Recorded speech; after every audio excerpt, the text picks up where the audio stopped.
Welcome back again to proxy Gyan. मैं आपका educator Syed Shahbaz दिल से स्वागत करता हूं हमारे प्रॉक्सी ज्ञान यूट्यूब चैनल पे। तो जैसा कि आप सभी लोग जानते हैं दोस्तों कि हमने यूपीएससी ईपीएफओ की सीरीज़ को स्टार्ट किया है, जिसमें मैंने Indian economy complete videos complete syllabus को कवर किया। आज का जो हमारा लेक्चर है वो इंडियन पॉलिटी का जो सीरीज़ चल रही थी उसका लेक्चर नंबर 5 मैं आपके सामने लेकर आया हूँ। उसके अलावा भी हमारे जो दूसरे एजुकेटर्स हैं उन्होंने इंडस्ट्रियल रिलेशंस और लेबर लॉस के पर भी डिटेल लेक्चर्स बनाना शुरू किया है। अगर आपने अभी तक नहीं देखा है तो हमारे चैनल पे ऑलरेडी अपलोडेड है दोस्तों, आप जाकर देख सकते हैं वहाँ पे। ये सारा जो सिलेबस है वो 100% फ्री आपको दिया जा रहा है। ऐसा नहीं कि कोई एक वीडियो कवर करेंगे और बाकी का जो पेड कोर्सेस होते हैं उस तरह से नहीं होगा। ये कम्प्लीटली आपको फ्री कोर्सेस रहेंगे। तो लास्ट टाइम अपने स्टेट लेजिस्लेचर तक स्टॉप किया था, तो अभी उसका डिटेल हम पढ़ने वाले हैं। लेजिस्लेटिव असेंबली, लेजिस्लेटिव काउंसिल, सब कुछ हम पढ़ेंगे दोस्तों। चलिए शुरू करते हैं बिना किसी देरी के। शुरू करने से पहले एक छोटी सी रिक्वेस्ट है कि आप हमारे चैनल को प्लीज़ लाइक शेयर और सब्सक्राइब कर दीजिएगा और नोटिफिकेशन बेल आइकॉन को भी ऑन कर लीजिए ताकि जितने भी इंपॉर्टेंट वीडियोस हैं वो आपको टाइम टू टाइम इसका अपडेट मिलता रहेगा दोस्तों। चलिए लेट्स स्टार्ट। तो लेजिस्लेटिव असेंबली यहाँ पे आप देख सकते हैं, आज का हमारा पहला टॉपिक यहीं से शुरू होगा। बहुत सारे ऐसे स्टेट्स हैं जहाँ पे लेजिस्लेटिव असेंबली और लेजिस्लेटिव काउंसिल यानी बाई कैमरल लेजिस्लेचर आपको देखने को मिलेगा। तो ये वन बाय वन पढ़ते हैं। There is a legislative assembly Vidhan Sabha in every state, it represent the people of state दोस्तों। ठीक है, the member of the Vidhan Sabha are directly elected by the people on the basis of universal adult franchise. Every state is divided into many single member constituency. Same जैसा कि लोकसभा के elections होते हैं जिसे हम डायरेक्टली इलेक्ट करते हैं, पीएम को हम डायरेक्टली इलेक्ट करते हैं, उसी तरह अपने स्टेट में भी जो है सीएम को डायरेक्टली इलेक्ट किया जाता है through adult franchise.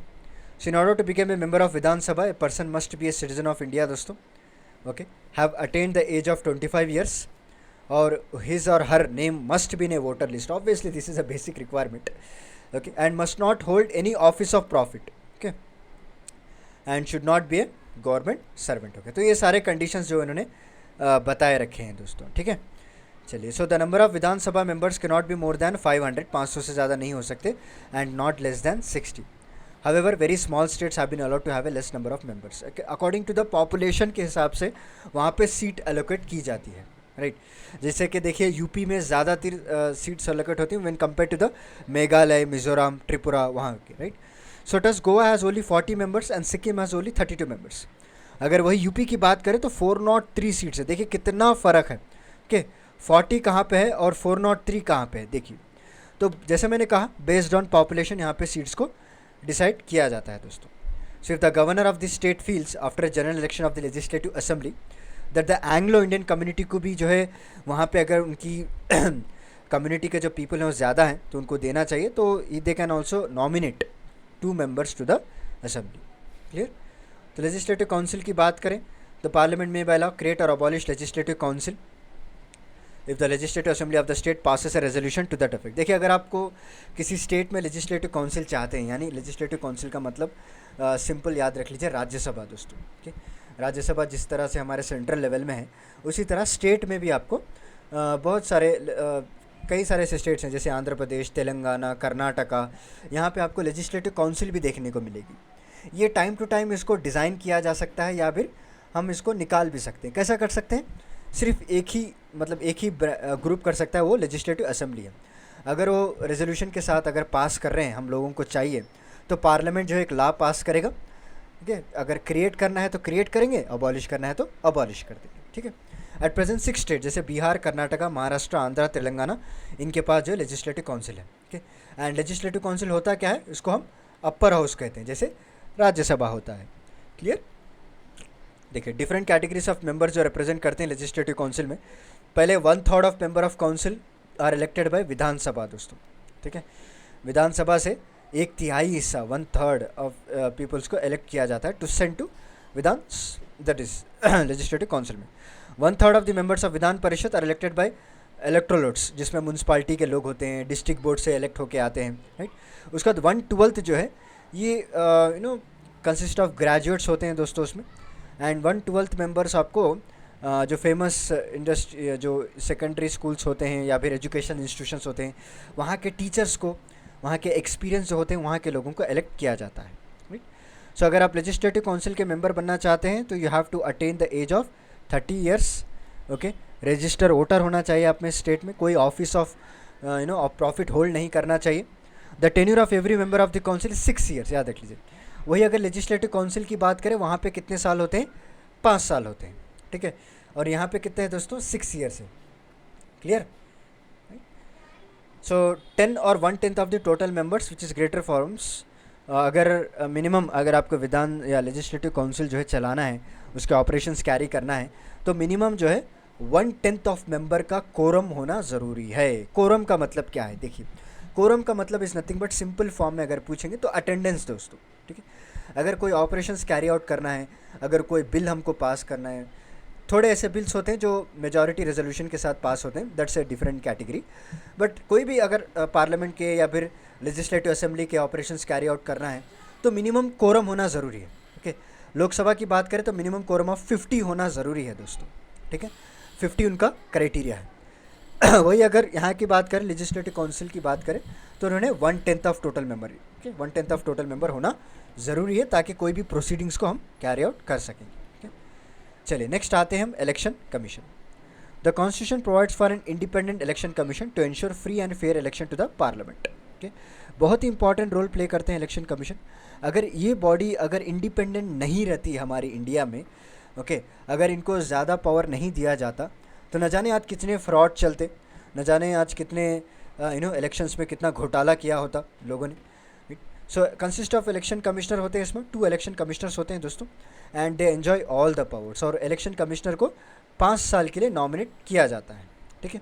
And they are not eligible for reappointment, also they can not hold any office of profit after the retirement. Okay, एक बार अगर इलेक्शन कमीशन आप बन गए, रिटायर हो चुके, राइट, उसके बाद दोबारा आप रीअपॉइंटमेंट के लिए नहीं हो सकते, या रिटायरमेंट के बाद कोई ऑफिस ऑफ प्रॉफिट भी आप होल्ड नहीं कर सकते, ठीक है।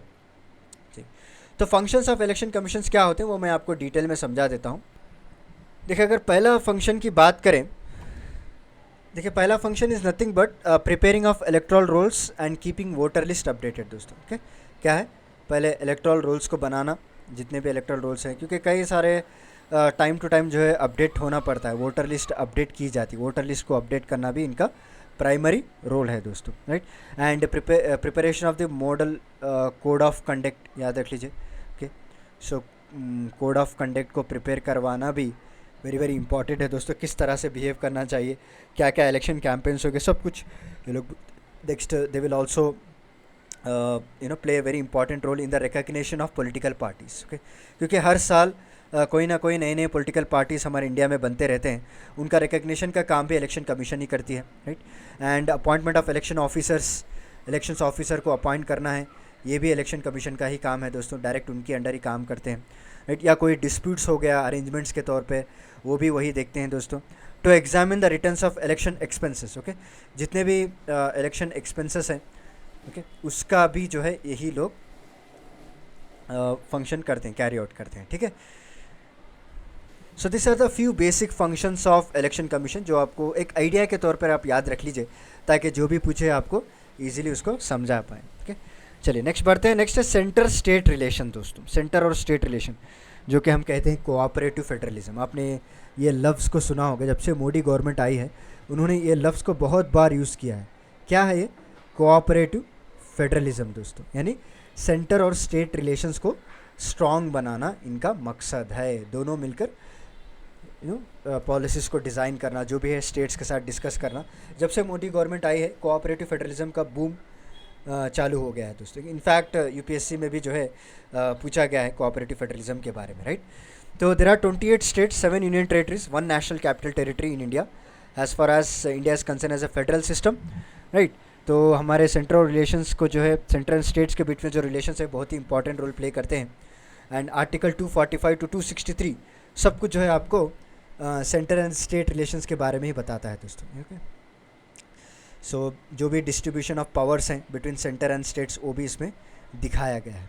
In India the federal system works on the principle of neither independence nor dependence but of inter dependence दोस्तों, मतलब एक दूसरे के ऊपर डिपेंडेंट है, of both centre and states, ठीक। लेजिस्लेटिव रिलेशंस की बात करें, यहाँ पे अगर आप देखेंगे तो ये यूनियन लिस्ट के जितने भी सब्जेक्ट्स हैं वो इंपॉर्टेंट रोल प्ले करते हैं। जैसे कि डिफेंस हो गया, फॉरेन अफेयर्स हो गया, रेलवेज हो गया, पोस्ट एंड टेलीग्राफ्स हो गया, करेंसी एंड कॉइनेज हो गया, और some of the important subjects include in the list. State list में क्या क्या होता है? स्टेट लिस्ट में जो कि लॉ एंड ऑर्डर होता है, police, jails, public health, local bodies, agriculture, ये सारा कुछ जो है ये स्टेट सब्जेक्ट्स में होता है, तो स्टेट लिस्ट में होता है। ठीक है, वही बोथ सेंटर एंड स्टेट, जिसे हम क्या कहते हैं, कॉन्करेंट लिस्ट कहते हैं दोस्तों। कॉन्करेंट लिस्ट में क्या होता है, so are allowed to make laws over subject included in concurrent list. However दो सेंटर के जो लॉ होते हैं ना वो सुपरसीड करते हैं। मतलब अगर आप कंपेयर करेंगे सेंटर के लॉस को और स्टेट के लॉस को, अगर आप कंपेयर करेंगे तो कौन से लॉस हैं जो कौन सा ज़्यादा इम्पोर्टेंस रखते हैं, तो इट इज़ सेंटर के लॉस जो है ज़्यादा इम्पोर्टेंस रखते हैं दोस्तों। ठीक है, एडमिनिस्ट्रेटिव रिलेशंस की बात करें, क्या क्या है? The administrative powers of the union extends to all matters on which parliament can make laws under article 162। देखिए कई बार क्या होता है, अगर कोई स्टेट में इमरजेंसी हो जाए दोस्तों, ठीक है, स्टेट में इमरजेंसी लग जाए या फिर ये लोग कॉन्स्टिट्यूशन का प्रॉपरली फॉलो नहीं कर रहे हैं, तो पार्लियामेंट को जो है स्पेशली राज्यसभा को कम्प्लीटली हक दिया गया है कि वो लॉस बना सकते हैं स्टेट पे दोस्तों। ठीक है, जो सब्जेक्ट्स होते हैं ना, स्टेट लिस्ट के जो सब्जेक्ट्स होते हैं, वहाँ पे पार्लियामेंट लॉ बनाना शुरू कर देगी। Right, the union government can issue necessary direction to the state for the purpose of exercising the laws, article 257। The president of India appoints the state governor act as a direct agent of central government in the states. They submit periodical reports to the centre about the condition of the state दोस्तों। ठीक है, financial relations की बात करें, जितने भी taxes हैं, जैसे इनकम टैक्स जो लिवाइव किया जाता है वो सेंट्रल गवर्नमेंट कलेक्ट करती है। Okay, but proceed of this tax और share among the centre and states. ठीक है, तो इनकम टैक्स जो कौन कलेक्ट करता है, ये आपको सेंट्रल गवर्नमेंट कलेक्ट करती है, बट जो उसका डिवीजन होता है वो सेंटर और स्टेट्स के बीच में होता है। ठीक है, the president of India appoints the comptroller and auditor general of India. He entrust duty and confers him such power in relation to the state accounts. Okay, the president of India constitute a finance commission for every 5 years दोस्तों, याद रख लीजिए, हर 5 साल में okay president of India जो है finance commission को बनाते हैं, ताकि जितने भी टैक्स प्रोसीडिंग्स है, जो कितना डिस्ट्रीब्यूशन किया गया है सेंटर और स्टेट के बीच में, ग्रांट इन एड कितना दिया गया है, सब कुछ इसमें डिसाइड किया जाता है। ओके, चलिए अभी आते हैं मेन हमारा टॉपिक है supreme court. Okay, supreme court is very very important दोस्तों। Supreme court is a highest court, it has apex of the India judicial system. क्या क्या इनका फंक्शंस है दोस्तों? Is settle dispute, interpret laws, protect the fundamental rights, very very important. Supreme court जो है fundamental rights के लिए Ritz issue करती है। रिट्स मैंने स्टार्टिंग में आपको पढ़ाया था, right, and act as a guardian of the constitution. यहाँ पे एक चीफ जस्टिस होते हैं जो प्रेजेंट चीफ जस्टिस हैं, 50th चीफ जस्टिस, इनका नाम है DY चंद्रचूड है दोस्तों। ओके, याद रख लीजिए, राइट, एंड सेवरल अदर जजेस। At present the number of जज इज़ 33 है। कितने हैं टोटल? 33 जजेस हैं दोस्तों। ठीक है, चलिए, सो एवरी जज of the supreme court is appointed by the president after consulting with such जजेस of the supreme court and high courts में से कंसल्ट करके, जो प्रेसिडेंट से कंसल्ट करके अपॉइंट किए जाते हैं। ठीक है, प्रेसिडेंट से कंसल्ट किए जाते हैं। Only such person can be appointed as जज of supreme court who is the citizen of India, very very important point, जज citizen of India, and B जज of high court for at least 5 years. कितने साल तक? 5 सालों तक जो है जज रहना चाहिए। किसका? हाई कोर्ट का दोस्तों। ओके, तभी जाकर सुप्रीम कोर्ट के जज को अपॉइंट किए जाते हैं। ओके, या फिर हाई कोर्ट के एडवोकेट होना चाहिए, रेप्यूटेड एडवोकेट फॉर 10 ईयर्स, तभी जाके अपॉइंट। द जजेस of the supreme Court at paid salaries are determined by parliament by law. They also entitled to such privileges allowances to such right in respect of leave of absence, pensions and determined by parliament from time to time. मतलब इनका जो salaries होते हैं, okay, इनके जो allowances होते हैं, ये टाइम टू टाइम जो है पार्लियामेंट डिसाइड करती है दोस्तों। They are subject to that. Okay, जिस तरह से चेंज होते रहते हैं उनकी सैलरीज भी बढ़ती जाती है या घटती जाती है। एवरी जज of the supreme Court including chief justice holds the office attain the age of 65 years. Okay, 65 साल तक ये अपनी पोजीशन को होल्ड कर सकते हैं, काम कर सकते हैं। ठीक है, he however can resign his post any time by submitting the resignation to the president. याद रख लीजिए, वेरी इंपॉर्टेंट पॉइंट है। कई सारे लोग ऐसा समझते हैं कि जज अगर रिज़ाइन करना है तो वो चीफ जस्टिस को अपना रेजिग्नेशन देगा, चीफ जस्टिस ऑफ इंडिया को। नो, क्योंकि जज को जो है अपॉइंट करने वाले कौन हैं? इनको अपॉइंट करने वाले प्रेसिडेंट हैं। तो इनका रेजिग्नेशन भी जो है क्या जाता है? प्रेसिडेंट को ही जाता है, चाहे वो चीफ जस्टिस हो, चाहे वो जज हो दोस्तों। And he can also be remove from his office by the president अगर हाउस ऑफ पार्लियामेंट में मेजॉरिटी के साथ इनके खिलाफ अगर कोई रेजोल्यूशन पास करते हैं, okay, only on the grounds of proven misbehaviour and incapacity दोस्तों। ओके, आज तक ऐसा नहीं हुआ है, राइट, बट इनफैक्ट पार्लियामेंट में एक बार कंसिडर किया गया था, but it does not pass नहीं हुआ था वो।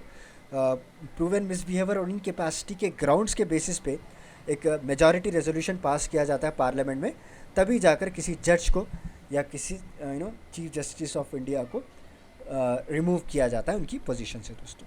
ठीक है, so no person who has held office as जज of supreme court can not plead और एक्ट इन एनी कोर्ट और before any authority within the territory of India if at any time there is no quorum in the supreme court for performing its duty. Chief justice क्या करते हैं, हमारे president से consult करके, ठीक है, for temporary basis जो जजेस होते हैं ना हाई कोर्ट के, वहाँ से उनको ट्रांसफ़र किया जाता है दोस्तों सुप्रीम कोर्ट में। ठीक है, टाइम बीइंग में क्या करते हैं, उनको सुप्रीम कोर्ट का जज की तरह अपॉइंट किया जाता है। ठीक है, देखिए यहाँ पे लिखा हुआ है, who otherwise qualified to be appointed as जज of supreme court as an ad hoc जज। एड हॉक जज is nothing but for a time being, it's not a permanent. जब भी कोरम नहीं होता है, केसेस ज़्यादा होते हैं, रेट संभालना पड़ता है, तो एड हॉक जज को अपॉइंट किया जाता है दोस्तों। ठीक है, so power and functions of supreme court की बात करें, देखिए constitution of India vest supreme court with original and exclusive jurisdiction दोस्तों। पहला, between the government of India one or more states, between government of India and any states, between two or more states. मतलब अगर government of India के बीच में या कोई states के बीच में होता है, कोई डिस्प्यूट होता है, तो ये देखता है सुप्रीम कोर्ट, राइट। या फिर गवर्नमेंट ऑफ इंडिया के बीच में और any state and state on one side और कोई ज़्यादा स्टेट्स हो, टू और मोर स्टेट्स हो जाए, तो ये भी देखता है। या फिर कोई स्टेट वर्सेस स्टेट डिस्प्यूट हो, तो ये भी जो है हमारे सुप्रीम कोर्ट जो भी डिस्प्यूट्स फॉर्म होते हैं वो भी ये लोग देखते हैं दोस्तों। The cases involving disputes over the enforcement of fundamental rights fall with in the original jurisdiction of the supreme court. Okay, जो भी फंडामेंटल राइट्स का अगर इन्फोर्समेंट का कोई इशू हो जाता है, राइट, कहीं स्टेट्स में जो है फंडामेंटल राइट्स को अप्लाई नहीं कर पा रहे हैं, सिटीजन्स को जो है इनके फंडामेंटल राइट्स नहीं मिल रहे हैं, राइट, उसके लिए क्या करती है, ये केसेस भी जो है सुप्रीम कोर्ट हैंडल करती है दोस्तों। इसीलिए सुप्रीम कोर्ट के पास ही हक है, has right to issue writs issue कर सकती है फॉर फंडामेंटल राइट्स की। ठीक है, the supreme court is authorise to issue direction or writs for the enforcement of the right. जैसे मैंने अभी कहा आपको क्या क्या रिट्स है, habeas corpus, mandamus, prohibition, quo warranto and certiorari, जो मैंने पहले आपको बता दिया। सो अपेलेट जुरिडिक्शन की बात करें, Supreme court is a final appellate court, this is very very important in the country. The supreme Court hears appeal against the judgement of high court of the states in both civil and criminal cases. Okay, इसीलिए बोलते हैं ना, अगर कोई case high court में हार जाए तो दोबारा क्या करता है, सुप्रीम कोर्ट में डालता है, क्योंकि उसको यकीन होता है कि मुझे यहाँ पे इंसाफ ज़रूर मिलेगा दोस्तों। इसीलिए सुप्रीम कोर्ट जितने भी सिविल और क्रिमिनल केसेस होते हैं ना, वो भी हियर करती है। एडवाइजरी जुरिडिक्शन की बात करें, the constitution confers on the president the power to refer to supreme court in any question or fact which opinion of the public importance. अगर पब्लिक इंपॉर्टेंस के लिए कोई इशू निकल कर आता है, राइट, तो वहाँ पे भी जो है सुप्रीम कोर्ट इसके ऊपर लॉस पास करना है, तो सब कुछ देखती है। मिसलिनियस जुरिडिक्शन की बात करें, Supreme court is a court of record and enjoy all the powers of such court including power to punish for contempt दोस्तों। ठीक है, उसके बाद आता है टॉपिक हमारा जुडिशियल रिव्यू। जुडिशियल रिव्यू होता क्या है, the supreme court is a guardian of the constitution, जैसे हमने पहले पॉइंट में ही पढ़ा। The power of judiciary is to declare law as unconstitution is called as judicial review. The supreme court enjoys the power. The supreme court of India has a individual review power with regards to disputes between the centre and states, okay, to interpret and clarify the provision of the constitution about which there are some doubts difference. अगर मान लीजिए अगर कोई supreme court judgement पास कर देती है, अगर वो चाहे तो उसको जजमेंट को दोबारा से रिव्यू कर सकती है दोस्तों। ओके, दोबारा उसको इंटरप्रेट किया जा सकता है, दोबारा उसको रिव्यू किया जा सकता है और दोबारा अपने जजमेंट में जो है चेंजेस कर सकते हैं। ठीक है, तो यहाँ तक हम लोगों ने पढ़ लिया अभी। तो नेक्स्ट टॉपिक में हम पढ़ेंगे दोस्तों चीफ मिनिस्टर के बारे में कि क्या क्या इंपॉर्टेंट उनके पावर्स हैं, फंक्शंस हैं, क्योंकि अभी तक अपने सेंट्रल पार्ट कवर किया है, राइट। तो अभी हम स्टेट पार्ट कवर करेंगे। चीफ मिनिस्टर, उनके जो मिनिस्टर्स होते हैं, काउंसिल ऑफ मिनिस्टर्स के बारे में पढ़ेंगे, हाई कोर्ट के बारे में पढ़ेंगे, हाई कोर्ट जजेस के बारे में पढ़ेंगे, राइट। तो उसका लेक्चर में आपको सेकंड जो नेक्स्ट पार्ट आएगा 6th लेक्चर में हम कवर करेंगे। धीरे धीरे आप फिक्र ना करें, जो भी सिलेबस है 100% कवर किया जाएगा बिफोर दिस एग्ज़ाम। ओके, और इसके अलावा भी हमारे जो दूसरे एजुकेटर हैं हर्ष, वो भी बहुत बढ़िया पढ़ा रहे हैं इंडस्ट्रियल और लेबर लॉस को, राइट। तो वहाँ पे भी आप साइमल्टेनियसली अपना सिलेबस कवर कर सकते हैं। फ्री कोर्स है दोस्तों, आप टाइम वेस्ट मत कीजिएगा, राइट। अच्छी मेहनत कीजिए, उस साल जो है आपको नौकरी क्या क्रैक करना ही पड़ेगा। तो चलिए मिलता हूँ मैं आपको अगले लेक्चर में कुछ इंटरेस्टिंग टॉपिक के साथ। तब तक के लिए धन्यवाद दोस्तों, take care, stay safe, thank you so much.